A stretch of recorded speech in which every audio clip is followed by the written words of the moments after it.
Hello and welcome to another episode of the GBG podcast. This one is for the 1st of October 2020. I'm Dave talking here on GB Gaming where video games come first. And I wasn't going to make an episode until maybe next week at the very earliest, but a lot of news that drew my attention came out this week and I just want to talk about it as briefly as I possibly can. So the topics that I'm going to be talking about today are some leaked features for the PS5 via Reddit and Reset Era. Peter Parker's model being changed for Spider-Man Remastered. Electronic Arts doing their thing with microtransactions once again, this time obviously targeting children at it. Animal Crossing's October update and what you can find in it, and I'm just going to briefly jump in with what I've been playing lately, and that's pretty much it. So I want to start with the Animal Crossing October update would be a decent one to start off with, just to get that out of the way. Now let it be said that I haven't played Animal Crossing since before summer started, or at least around the time summer had just begun, so I barely got to experience the game throughout the summer, and I'm not sure I'll probably jump back into it for October, because I really do like Halloween. I absolutely love Halloween. This is the first time in my entire life where I am now living in my own house for Halloween with my partner, so the one major plan we've got is to decorate the entire house with Halloween paraphernalia, and I don't know with whether or not we're going to get trick-or-treaters at the door due to the pandemic and whatnot, you know, all that safety precautions and whatnot, so it's probably safer that if kids do come to the door, maybe I'm just going to have to like mask up and wear gloves and sanitize everything, which sounds like a major headache. So based on that alone, I hope that we don't get trick-or-treaters at the door, but I still want to decorate the house regardless, and maybe we'll just sit back and watch a few horror movies, considering it is a Saturday night, I think, or it could be a Friday night. I'm not sure. I forgot. Oh, please say it's Saturday, because I work on Fridays. I work on Saturday mornings, actually. Brilliant. Yes, Halloween is Saturday this year, and yeah, that's what we're going to do. We're going to just maybe kick back and watch a bunch of horror films. There's loads on Netflix already that we're really excited to watch, but I digress. I'm actually talking about Animal Crossing, or at least I should be.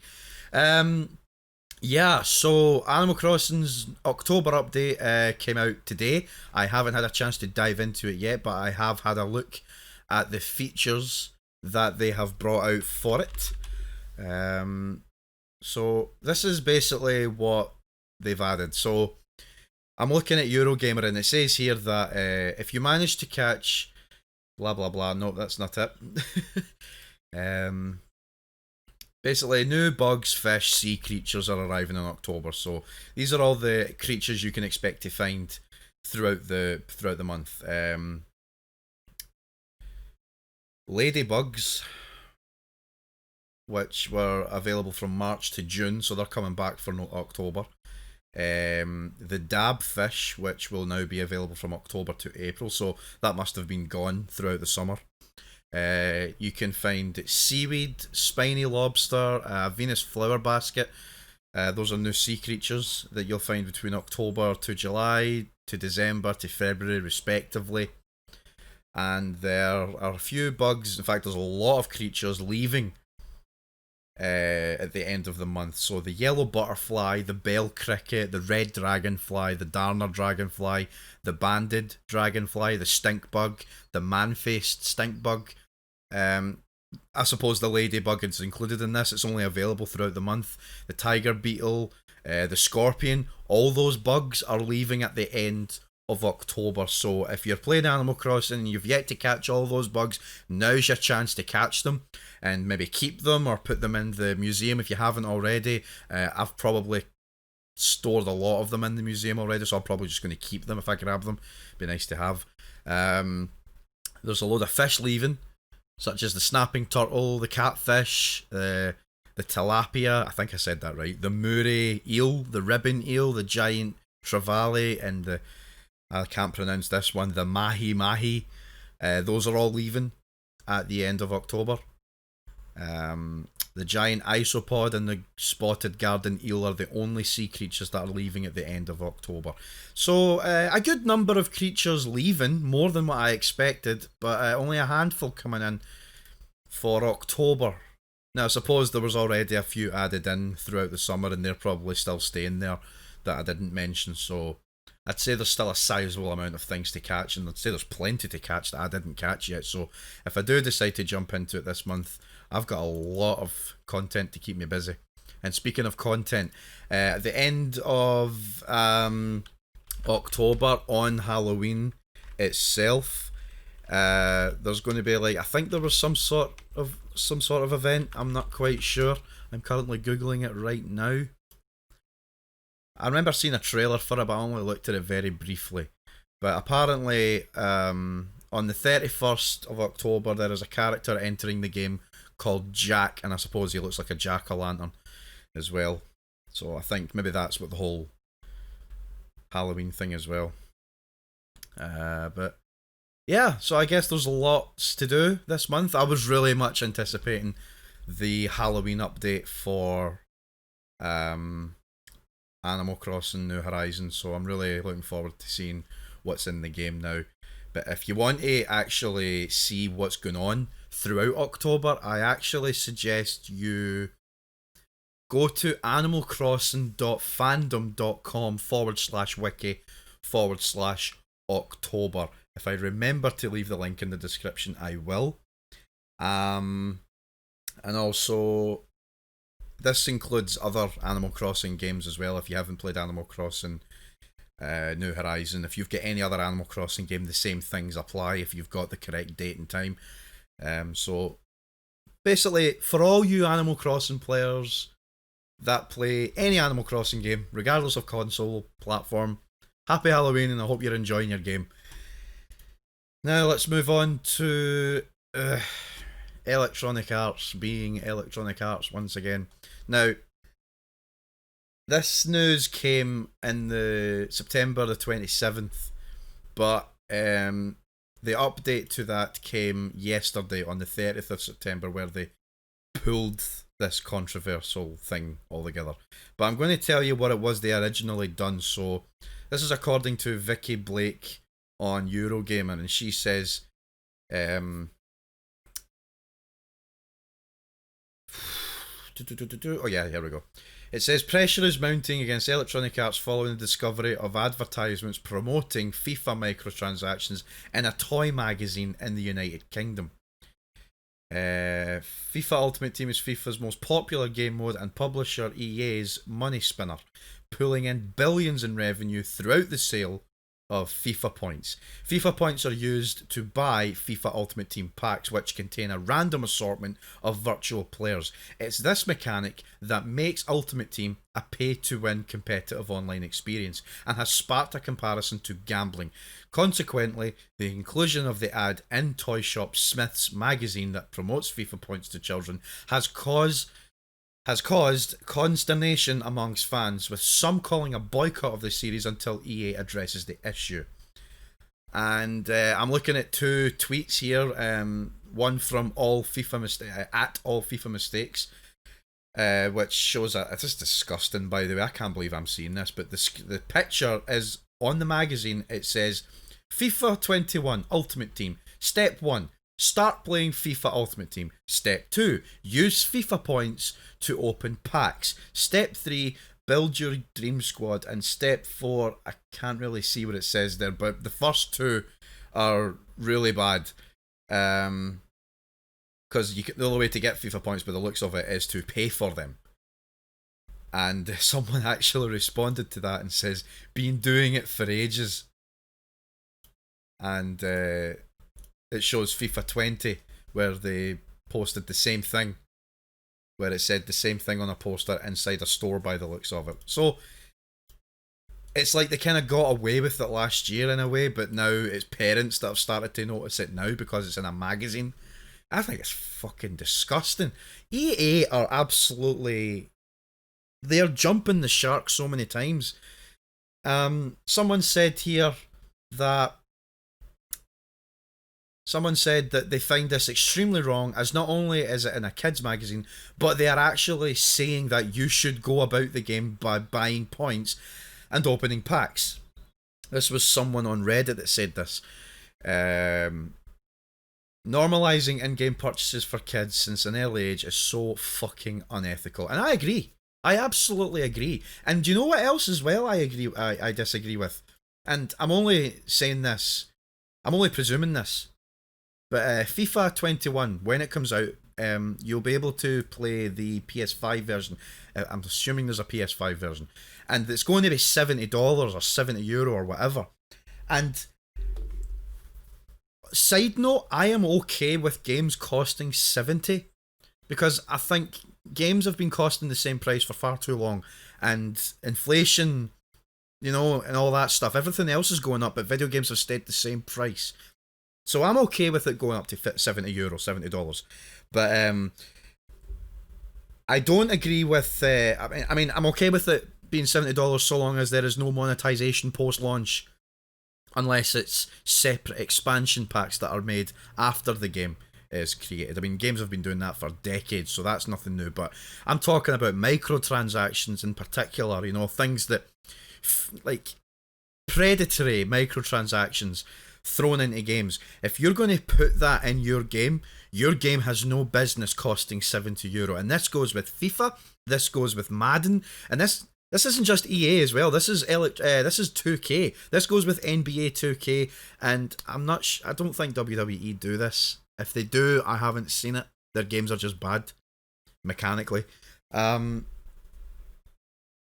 yeah, and I think I would argue that perhaps maybe Assassin's Creed and a load of Ubisoft titles have no business costing €70 or $70 because there is monetization in their games.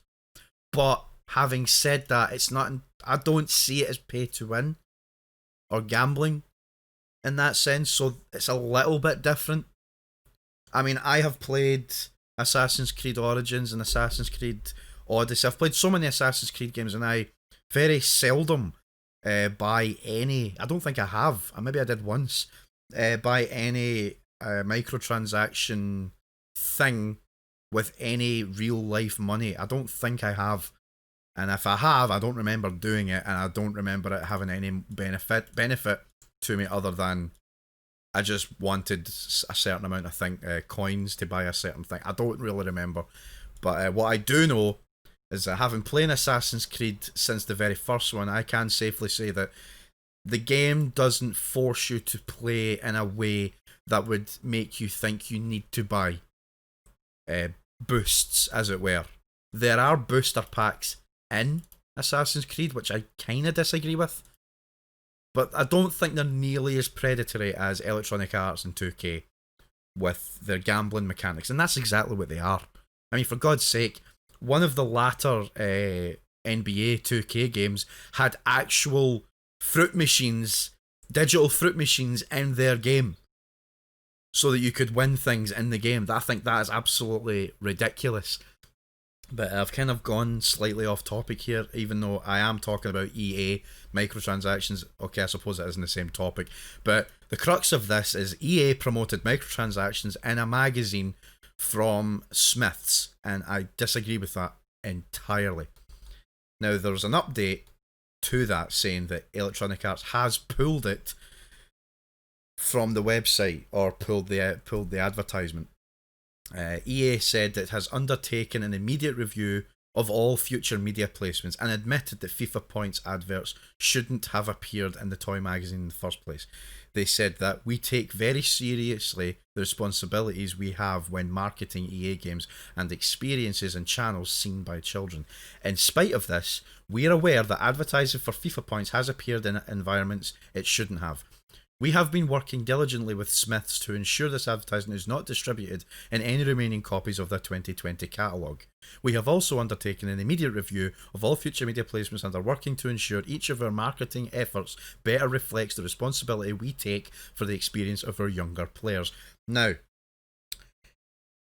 I'm going to play, not devil's advocate, quite the opposite actually, because I'm in the majority opinion here when I say Electronic Arts You're only saying this because you got called out. Okay? It takes a bit of time to create these adverts. And you have people working for you creating these adverts. And at no point did anyone stop and think, why are we doing this? No one thought to go to your CEO or whoever is in charge of the adverts and say, look, this is a little bit predatory. Don't you think we should curb this a little bit? Nobody said anything. You were aware of what you were putting up on your adverts, and you thought you could see how long you could go getting away with it. You got away with it with FIFA 20 last year. So you basically apologised because you got caught. You're seeing what you can get away with. And that's all I think about it. That's the God's honest truth, I think. But Electronic Arts, you're a bit scummy. And I know I'm a hypocrite because I do buy Electronic Arts games. I do buy them, but I am a consumer and I don't think I've paid full price for an EA game in a long, long time. I use the EA Play service to play most of my EA games. FIFA is probably the only outlier that I will buy, but not immediately on launch. But you shouldn't be targeting children. You shouldn't even be advertising that we should be buying FIFA points. You know, if you're sitting there saying that it's optional, which I'm sure you've probably defended, then why are you putting it in your adverts encouraging us to use them? Because you want the money. Because you want us to buy them. You say they're optional, but you really want us to buy them though. So you're going to do whatever it takes to encourage us to do so, whether you're an adult or a child. And I think that's absolutely wrong. But EA will EA. Let's move on. So let's talk about Spider-Man Remastered that's coming out for the PS5 and the fact that they're changing the model, or they have changed the model, for Peter Parker's face. Now, as a whole, when it's all said and done, it's not a huge deal. It's not a big deal at all. I really don't care too much about this. This isn't the first time that game companies have done this with their remasters. Look at Tomb Raider. In the original Tomb Raider reboot, Lara Croft looked a certain way. And in the remaster, they changed the shape of her face completely.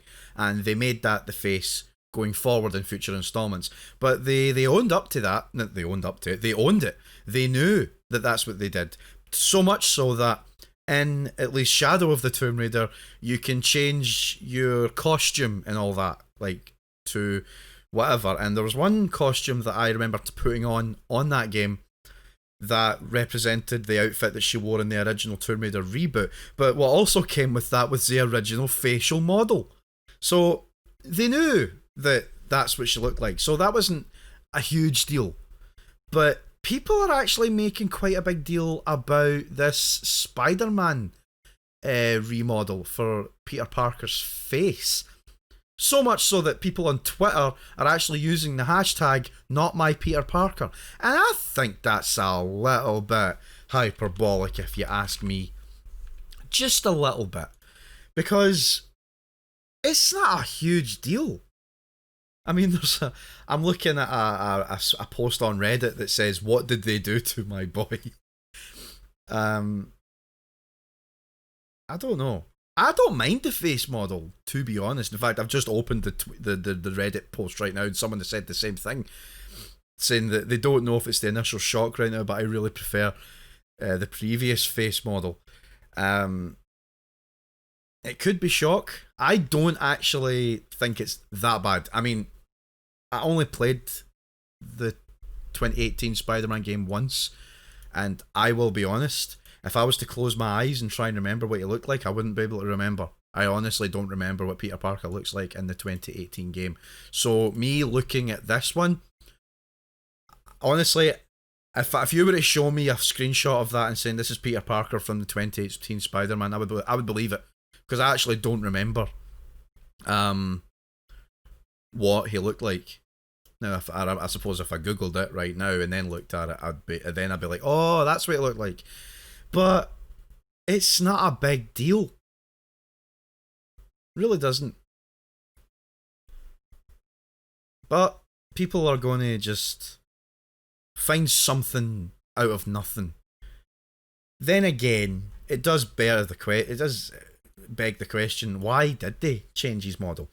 And someone actually said, I think it was Sony, or it could have been in Insomniac. I really don't know.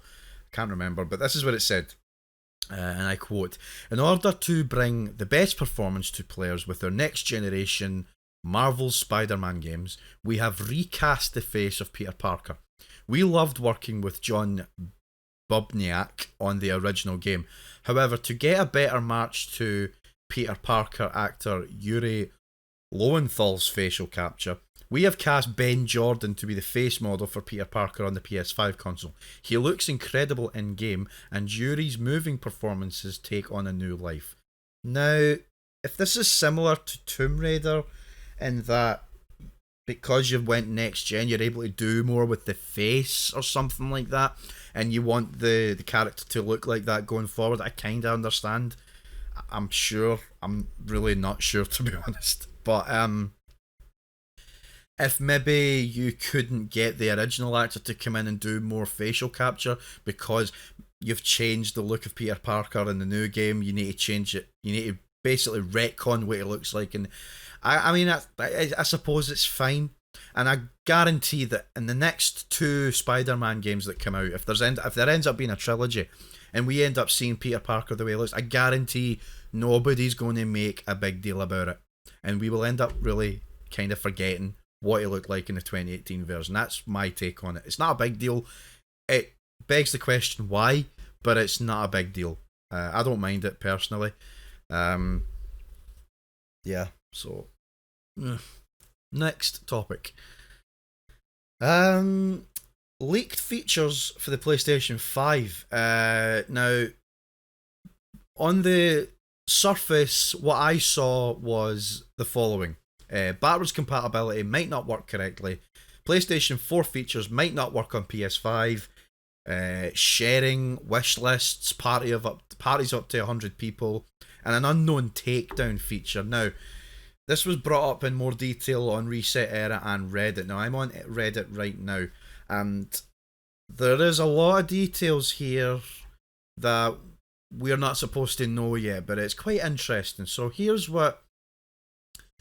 I'm just going to try and read as much as I can here without dragging on and editorializing, but apparently a web page source code, which is checkout.playstation.com/error hashtag, contained new PlayStation 5 information, and it seems that this will be presented in the web-based PlayStation Store through prompts and error messages. I don't know what that means, but here's what the information shows. Backwards compatibility. Playing PS4 games on PS5. Some functionalities available on PS4 may not be available. See the PS5 backwards compatibility link for more details. Now, the link is dead. It doesn't work, so it might work in future. But I'm getting the 404 error whenever I open it. There's also messages that says this PS4 game isn't supported with your PS5's current system software. We are continuing to make more PS4 games available on PS5. Update your PS5, then try playing the game. And there is a similar message below that says the same thing. And then it says PS5 boost mode enabled.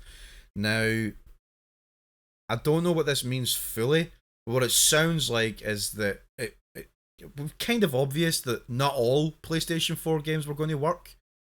It was suggested. So I don't know how long it'll take for all games to be available. Well, maybe not all games, but 99% as they were pushing. But I hope it doesn't take as long as what the Xbox One did for Xbox 360 games. Don't get me wrong, the amount of 360 games that were available on the Xbox One when it was announced was astounding. And I will give Microsoft a bit of leeway on this. I'll push back a little bit because they said originally that they didn't know that they could do backwards compatibility on the Xbox One console. Now, that remains to be believed, that remains to be true, but basically they found out that they could do it, and then they dove headfirst into it, and they gradually done it.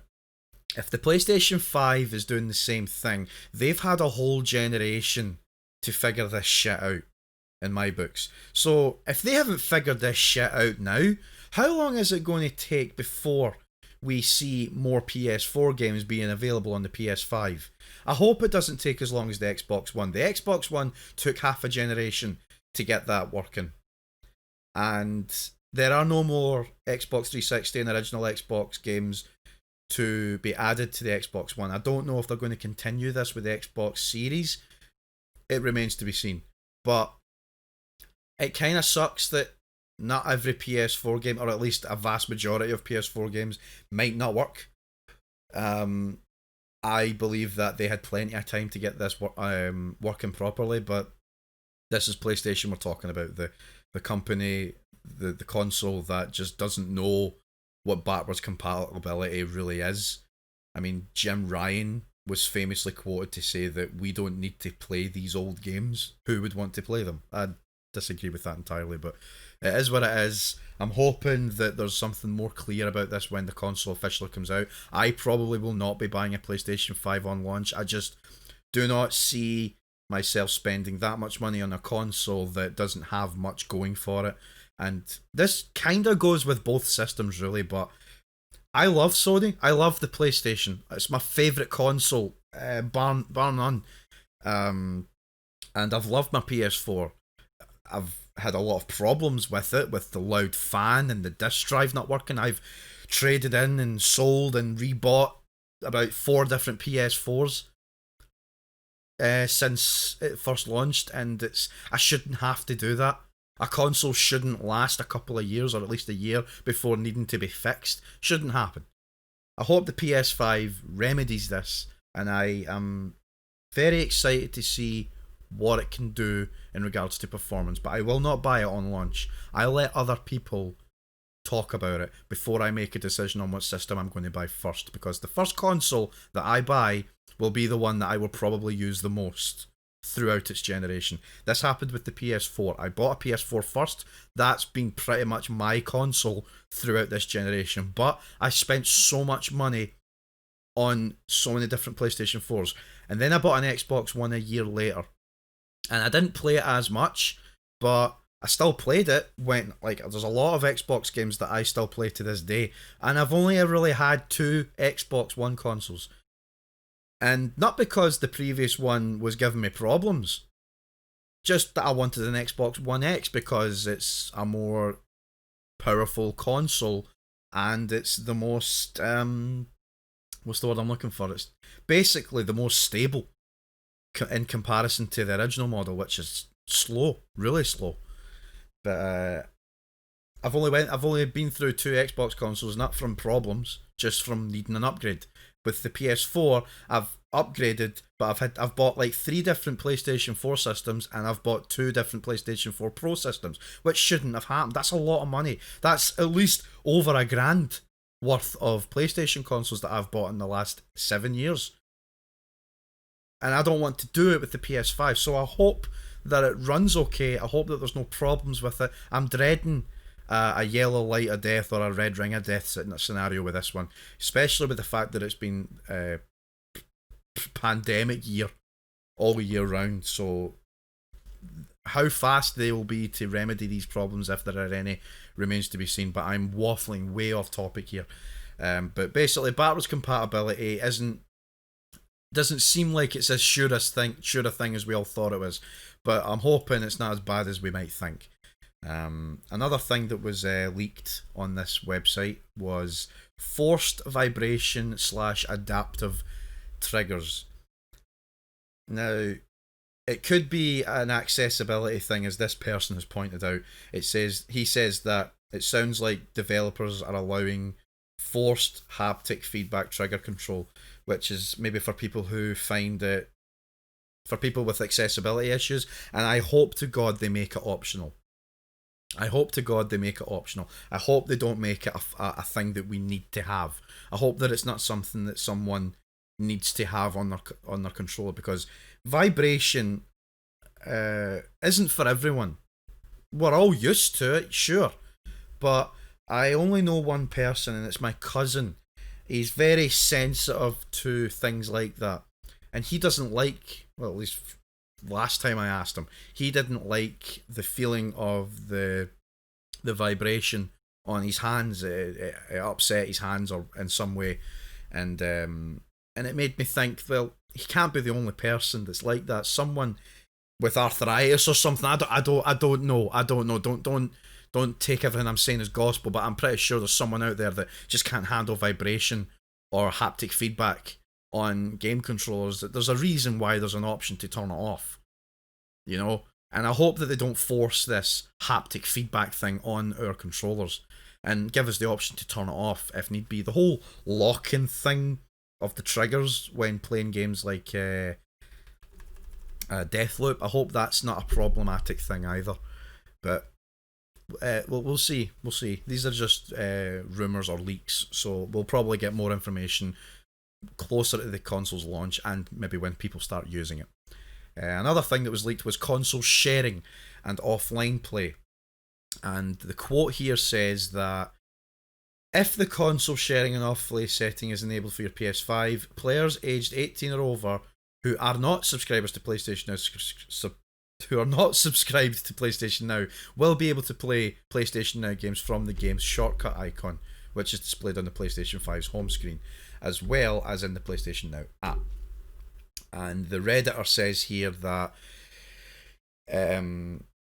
it suggests that PlayStation 5 will bring forward PlayStation 4's primary account model in some form, where a PlayStation account can be designated primary or main, and other users can access its purchases and subscriptions content from the main console. Me and my partner did this a lot over the years. There'd be a game that I would buy that she would want to play, and instead of swapping consoles or buying two different copies, it wouldn't have made sense, so I allowed her to use my account on her console as a primary console so that she could play it's console sharing. We've been doing this for years.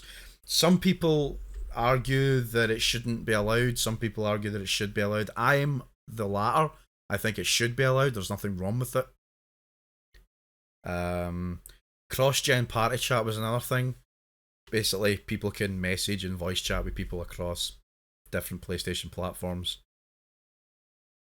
Cloud saves, remote game downloads, which we all knew was going to happen, but it's now been confirmed.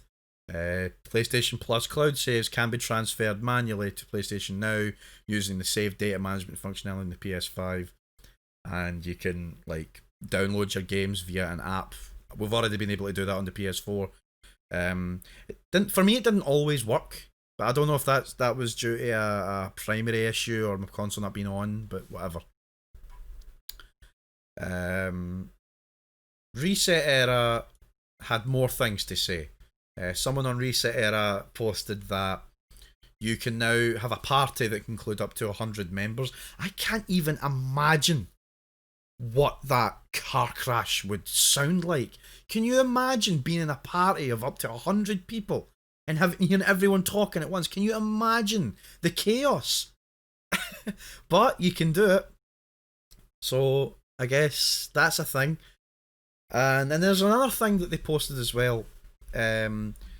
So there's this list of a list of actions that a player is doing on their console. So it says here, such and such a name removed an event. Name sent a data message with an attached whatever that is. Name sent an in-game event announcement. Name sent a sticker. Name sent a tournament event announcement. You know, it's something like notifications, a history of notifications. And then there's one that says name created a party and name started a takedown. Name withdrew. The started a takedown thing is interesting. What is a takedown? What's that? Does that mean I mean, and it's in a capital T as well, so it's a proper noun. So what is it? Does it mean that you can order someone to take down a clip, take down a picture? Maybe they found it offensive. Is that what that means? I really don't know. You can change party images. You can change the party name. I think we've been able to do something like that anyway. Well, party names and party images maybe not, but you've definitely been able to change the names of conversations that you're in with people, which is something you can do on like WhatsApp or Messenger anyway. So that's nothing really new. I guess that's it for the PlayStation 5 features list. I'm guessing some games that won't work on PS4 are maybe games that require specific peripherals. Maybe certain VR games might not be compatible with the PS5. I really don't know what they're doing with the VR thing. I don't really like VR. Well, I don't not like it, it's just not for me. Games that, like, annualized games like FIFA and Madden and NF and NBA and WWE, those old games might not bother working on PS5. Those would be the 1%. The 99% of games that are compatible will probably be very compatible. We're probably just overthinking this. You know, imagine this PS4 game isn't supported with your PS5, blah blah blah. I would imagine that that's someone just putting in an old game that's maybe annualized and has no reason to work on a PS5. I personally don't really agree with that, because I do like playing old annualized games, mainly for comparison purposes, and also because some games actually played a lot better back in the day than they do now. I'm talking about these annualized sports games. I mean, I've got my favourite old FIFA games that I prefer, and I can't play them on newer hardware because they just don't work. Like, I cannot play FIFA 15 on an Xbox One via backwards compatibility. FIFA 12 or any pre-generation game like FIFA 11, FIFA 10, FIFA 09. You cannot play that on Xbox One. It just doesn't work. So, yeah. And I guess that's it then. I guess that's all the main topics for today. So the only thing I'm going to talk about now is what I'm playing and what I have been playing. I did recently just beat Mafia Definitive Edition, the remake of Mafia.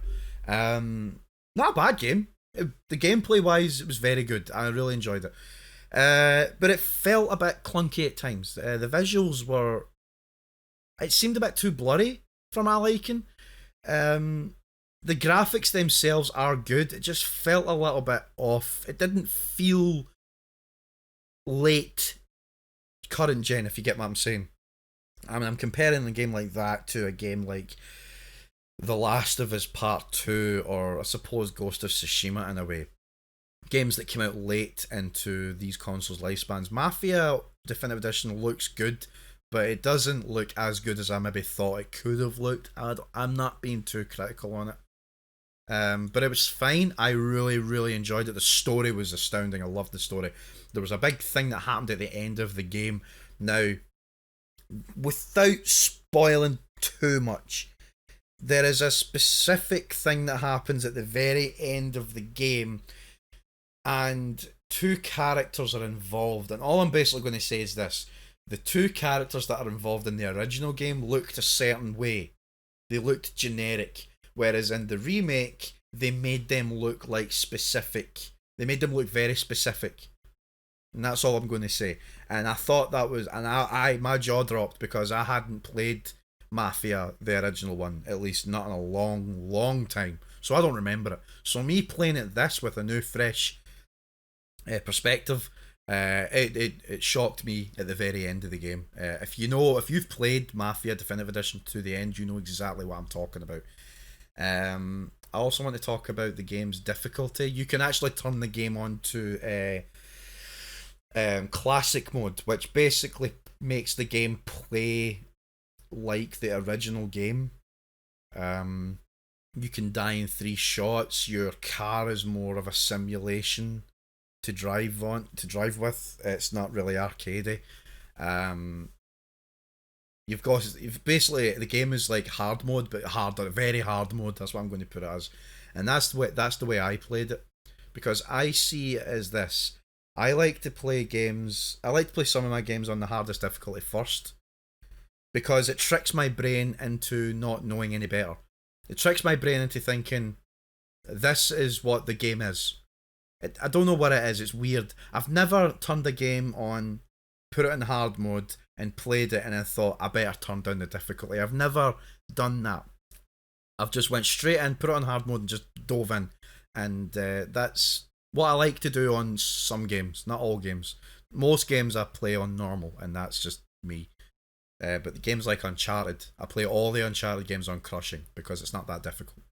It makes it more fun for me, to be honest.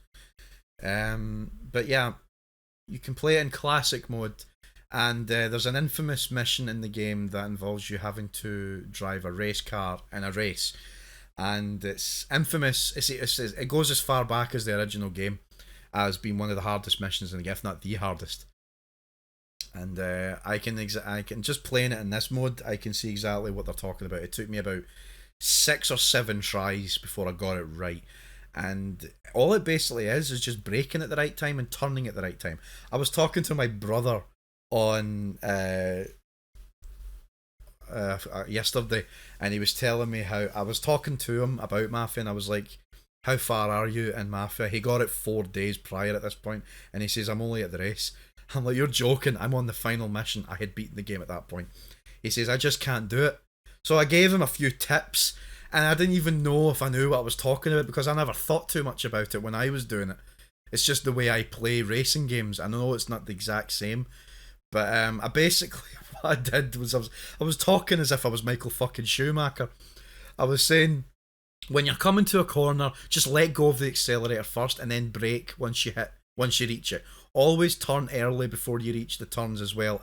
You'll be straight by the time the turn ends, and you can speed off quicker. The chicane down the hill is a bastard though, and he's saying I'll try that again, and it's the first turn I always mess up at. And I told him, brake ages away from that turn before you get it. Try not to brake late, and try not to accelerate while turning. You'll spin out if you do. And I'm sending them all these screenshots of how to do turns properly in racing games and all that. You know, you got to turn in early and accelerate once you hit your apex. You know, all this shit. And so he basically was like, I'll try that when I get home. And this morning at about 9 o'clock, he texted me. He goes, I done the race first time since you said that. Cheers. So I guess my tips worked. So basically, if you're doing that mission and you're stuck and you're listening to this, when you're coming to your turns, slow down before you get to the turns, but not too much. See, once you get to the apex of the turn, that is the inside of the road that bends. Once you reach that and you can see yourself driving off, accelerate. Just accelerate once you get to the apex of your turn and just fly off. But don't brake late, and don't accelerate and turn at the same time. You will spin out of control, especially if you're playing it on classic mode with the simulation controls turned on, because you do tend to spin out more. And that's basically it. I did not expect to talk about how hard a certain mission was in the game Mafia, but that's what we're doing. So as a result of me playing Mafia, I got it last Friday and I beat it today or last night. I was playing Ni no Kuni on PS4 prior to that, and I just decided to take a break from it so that I could play Mafia, and I'm going to take a longer break from it because now I'm playing Mafia 2 Definitive Edition on PC, and every now and then I'm probably going to jump into Animal Crossing just to see what's changed, because I am quite excited to play the October update. And there is one more game that I'm intending on playing when I get the chance, and that is No Man's Sky. Now, I already spoke briefly about the new update that came out for that game, and I've seen screenshots of it, and it looks incredible. There's this whole page of new things that are in the game, and it's called No Man's Sky Origins Patch 3.0. There's new planets. There's new stars. So which you'll see new patterns and all that. There's new landscapes. I think I've already said all this. New UI refresh. There's there's just new things all over the game. If there's one company I have a lot of respect for, it's Hello Games and Sean Murray for taking a game that they really, really fucked up on launch. And you gotta admit, they really did fuck it up. But they have turned it around. So much so that that game on its own, if that game was released on launch in its current state, it would be worth the money. It's well worth the asking price nowadays. You will not get that game for $60 or €60. You can get that game at a reasonable price these days, but it's well worth it. If you were on the fence about it before and you were put off because of its launch state, man, as far back as last year or maybe the year before, that game was well worth the asking price about a year ago or 2 years ago. It's well worth the asking price now. There's volcanoes, firestorms. There's new storms in the game. There's new terrain details. There's new quality settings on the planets. And oh my god, this game just looks mental. They've just added so much to this game, and I'm going to try it out this week if I get time. But there's tornadoes, there's lightning. I'm going through this page on No Man's Sky's official website, and all the stuff that they have added is incredible. Like they've put in insects. You can now see insects in the game, which is creepy. There's new wild robots. Sandworms finally made their appearance. They were teased in the original trailer, and now they're here. So much to do on this. So I'm playing Mafia 2 Definitive Edition. It's not nearly as polished as Mafia Definitive Edition, and I dare say it probably, performance-wise, it's probably not as great as the original Mafia 2, but it's not game-breaking. If it does become a little bit game-breaking, I'll probably jump to the original Mafia 2. I must have started this game about 3 times now, and I'm hoping to stick to it this time. I don't know if I'll jump into Mafia 3. That one, I'm really not that interested in. I don't really like the look of Mafia 3. It's probably the weakest of the 3, especially now. So I'll probably skip that one. But I'm playing Mafia 2 right now. I'll probably jump into Animal Crossing during the night, maybe when I'm lying in bed, see what's changed, explore a bit, and I'm definitely going to try out No Man's Sky with the Origin update. I'm very much looking forward to trying that out. And that's it, I guess. That's me talk. Not as long as previous episodes, but I have spoken for almost an hour, and I guess that's it. Thank you for taking the time to listen to this. If you want to see more videos starring me, I've got my own YouTube channel.